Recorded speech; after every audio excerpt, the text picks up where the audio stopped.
Hello everyone, কেমন আছো সবাই? আরেকটা মিনি ব্লগে সবাইকে ওয়েলকাম। সেদিন ছিল কার্তিক পুজো। সেই উপলক্ষে আমার ভাইয়ের বাড়িতে কিন্তু একটা ছোট্ট করে আয়োজন করা হয়েছিল। সারাদিন আমি ছিলাম না, যদিও অফিসে ছিলাম। দেখতেই পাচ্ছ কত বড় কড়াইয়ের মধ্যে খিচুড়ি রান্না করা হয়েছে।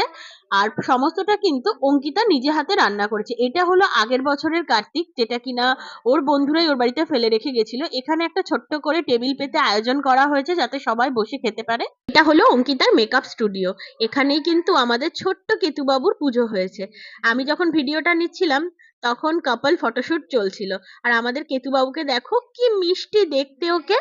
তোমরা ওদের দুজনকে কিন্তু অবশ্যই আশীর্বাদ করো যাতে আমার মেয়ের খেলার সঙ্গীটা খুব তাড়াতাড়ি ওরা নিয়ে চলে আসে। আমি অফিসে গেছিলাম আর ফিরতে অনেকটাই রাত হয়ে গেছিল, তার জন্য আমার প্রচন্ড খিদে পেয়ে গেছিল। আমি সবার প্রথমে বসে পড়েছি। এখানে ছিল খিচুড়ি আর সাথে ছিল আলুর দম।